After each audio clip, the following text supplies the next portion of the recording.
WWE has a problem. A Satan problem. On SmackDown, The Rock offered Cody Rhodes the world, provided he sold his soul and whole to the king of NPC cinema in a satanic pact for fortune and fame. Now, on Raw, CM Punk came out of the closet as Satan himself. Shocking stuff.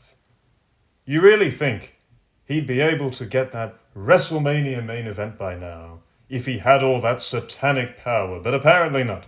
So, to kick things off, likely Satan worshipper Logan Paul walked on in. Seriously, check out some of the stuff surrounding Vine and other brain-sapping content platforms back in the day. Let me tell you, the spirit of Moloch, of Azazel, and all those other monstrosities runs rife. The Maverick points out that Cincinnati is a grey dump, but he'll play nice anyway and make an appearance. The promo material here was nothing at all special, but Logan Paul is very much in his element as a doofus bonehead troll, so the delivery was fine for what it was. CM Punk then comes out for a face-to-face, and frankly, Logan Paul looks far more like a pro wrestling star than old Lockport Phil at this point. Paul claimed CM Punk's career is full of failing upwards, and I do agree, time and again, CM Punk has left places on bad, embarrassing circumstances, only to get a good gig somewhere else that also inevitably blows up in his face. Punk got serious for a bit, and rinsed Logan Paul as a dum-dum, who does anything for clout. Also true. These guys are just speaking truth. Decent segment so far, quite entertaining.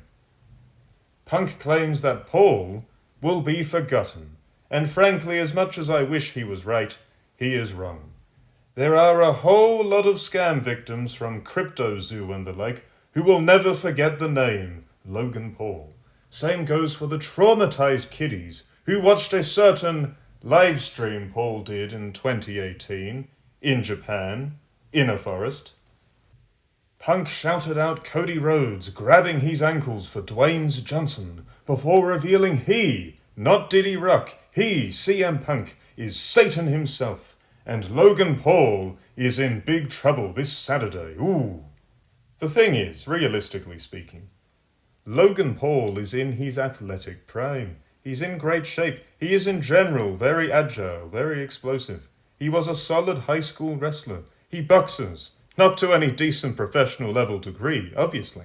But he knows the basics and how to throw some combos and protect his chin a little bit. CM Punk is an injury-prone, near 50-year-old man whose UFC fights made a mockery of the entire sport and pro wrestling as well. He insulted two mediums at once. Put these two in a real cage, and Logan Paul would wipe the floor with Colt Cabana's ex-boyfriend faster than you can say Mindy's Bakery.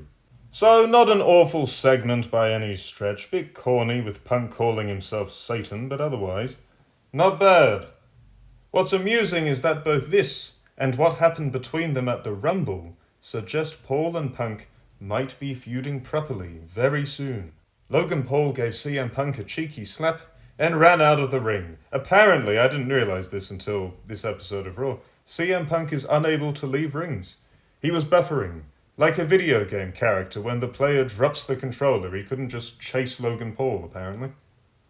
Now imagine being CM Punk, coming back to WWE specifically to close out a WrestleMania night, and getting injured and missing it last year, very unfortunate, and then this year, potentially being locked away in the mid-card, wrestling a widely despised vlogger. Is this a rib? I think Triple Nose might not have completely forgiven the Second City Saint after all. Rhea Ripley cut a promo, if you've heard one, you've heard them all, I'm Rhea bloody Ripley, Mammy's on top. Look, she's good in the ring, but really, these promos, let's make her a mute character until she thinks of something new. Io Sky popped up and vowed to win the gold next week on Raw, because it would be very strange if she vowed to lose, wouldn't it? And this match, that's right, it's on Raw instead of at the PLE this weekend, so, whatever. Penta lost a triple threat match next To those Euro jobbers he is stuck feuding with, Ludwig Kaiser picked up the win with a pin on Pete Jubb. These three crammed as much action as they could into a mere 9 minutes, and the crowd loved it. Unfortunately, another match here ruined by horribly timed commercials, as a big corner powerbomb spot where Penta rocked both jobbers was sabotaged and cut away from. A lot of nifty spots here, involving Penta trying to hit his big moves on the Jubb boys, including going over a hunched-over Kaiser to rock Dunne with a Canadian destroyer. Decent match for what it was. Could have gone an extra couple of minutes and no one would have minded. So something I found out recently, apparently Ludwig Kaiser and Tiffany Stratton are an item. All good. Nice to find love in the workplace. Unless you work in the real world, where even asking someone out is a Me Too catastrophe waiting to happen around the office. Not that I'd know. You see, the office I work in at the moment is populated by a whole bunch of men and a couple of hug beasts. Anyways, the reason I bring this up is loser fans, and this is how I found out they're dating.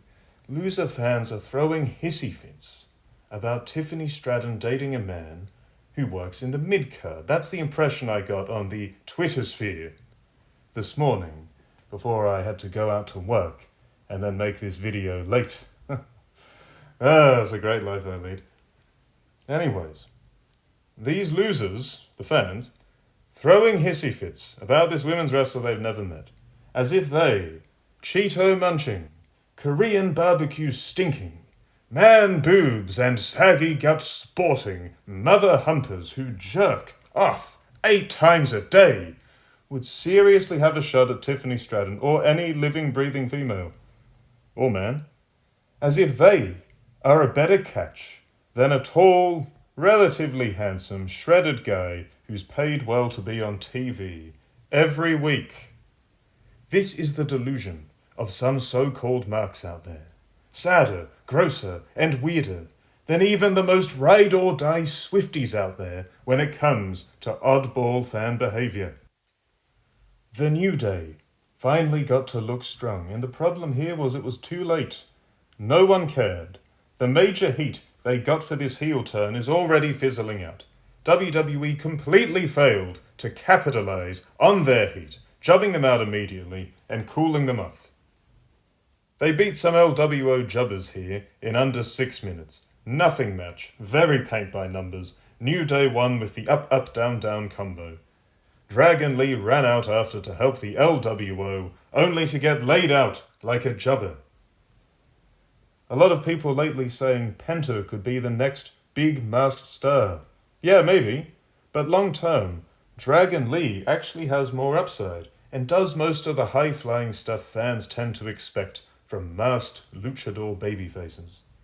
Lee could easily make it as a babyface underdog like Rey Mysterio did, if he works on his promos and is, given the chance to actually do his thing in the ring properly. More dissension in the Judgment Day next, as Finn Balor and Dominik Mysterio butted heads. These guys are alright, both talented, but way too many jobs. This is a nothing faction now, while the members they kicked out last year enjoy sizable pushes instead. A new member was teased again. Hopefully it's a big man, because the men's side of this faction is like Munchkin Land right now. Alright, so I said earlier CM Punk and Logan Paul. It appears CM Punk might be in the clear. A feud between Logan Paul and AJ Styles was teased backstage during an interview with Kathy Kelly. Paul did some more trolling, noting he eliminated Styles at the Rumble. Styles hinted at a fight sometime, but Paul laughed it off, so we'll see if that goes anywhere. Gunther was out next, and he vowed to destroy the Yeet movement once and for all. Alright, yes. Let me tell you something. I have never wanted to see Gunther win more than when he made that promise. In a massive shock, he then revealed he was going to wrestle on Raw, which was a relief because he was doing this promo in his undies. The world champion, in a match, and here I was thinking he wasn't allowed to wrestle on Netflix Raw or something. He picked Akira Tozawa, a jobber, which is fine. Gunther is a bully heel, that makes sense. If this were 10 years ago, I can imagine Dragon Gate star Tozawa putting on a heroic 15-minute underdog showing against Big Fat Volta. Here, though, he got soundly demolished by the champ in a mere 2 minutes. Quite action-packed for a squash, but still, 2 minutes. Gunther choked him out with a lifted sleeper, and then slapped a sleeper on Otis for good measure after the match. Jey Uso came running out as people shouted, "Yeet!" to make the save. Decent heel work from Gunther here, but this feud is dry, dragged out, and overdone. And we've still got a while before WrestleMania. This whole feud would be much more compelling if we hadn't seen Jey Uso lose to Gunther very recently, but oh well. Bird Lady beat Dakota Jubb next. Only a 7-minute match, but these two, in fairness, worked hard to get some crowd investment before the final bell. A delayed superplex and a big powerbomb from Bird Lady kept the initially bored crowd more interested. An awkward struggle by the ropes led to Bird Lady hitting her Nightwing finisher for the win. I had no idea Bird Lady was so into Batman comics. I've learned something new today. So Sami Zayn is kind of lame. He's an emotional babyface, always moaning about his feelings and his friendships.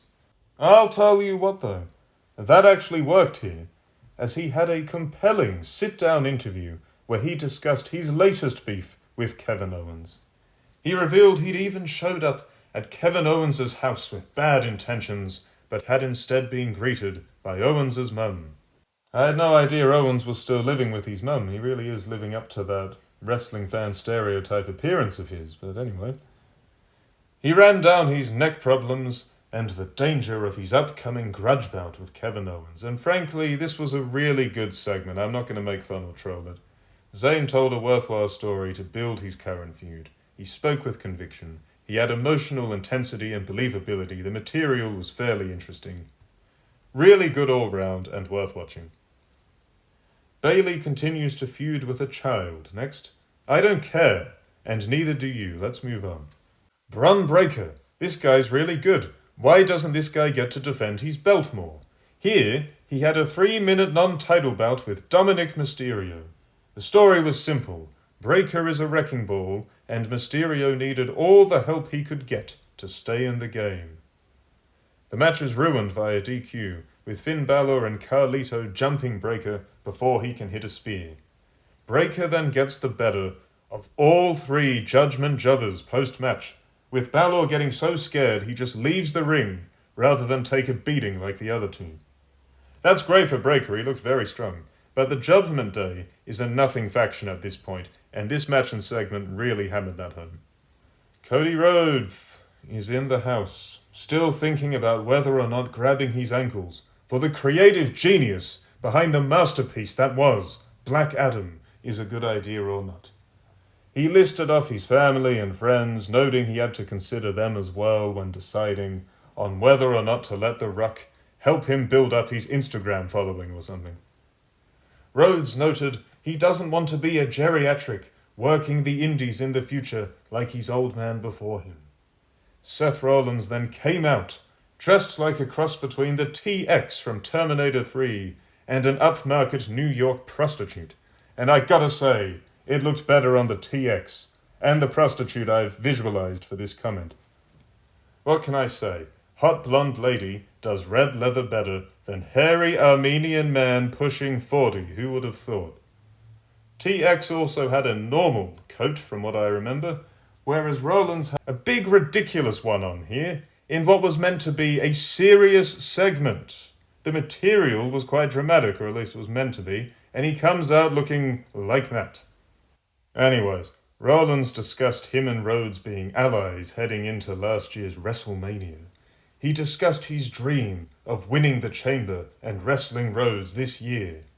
Unfortunately, though, it appears Rhodes has found himself a new man, and Rollins is jealous.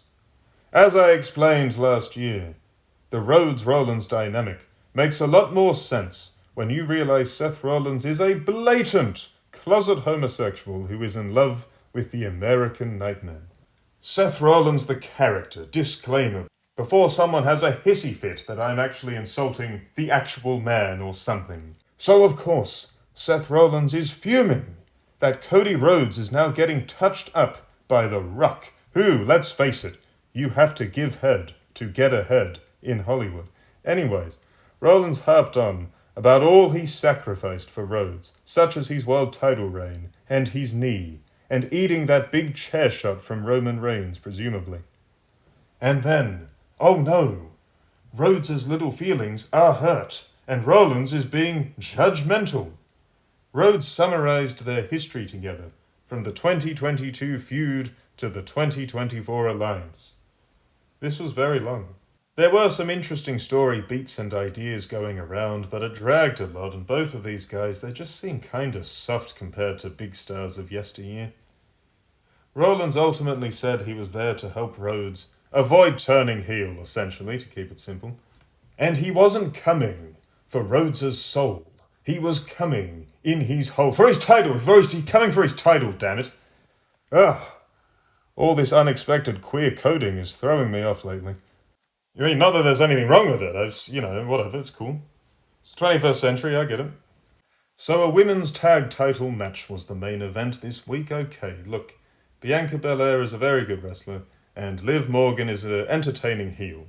But this tag bout, at least at first, did not feel main event worthy.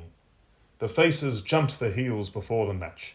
I get that they're fuming over Jade Cargill, but this spot immediately put the match at a psychological disadvantage, with the faces being rule-breaking bullies the heels had to make a comeback against.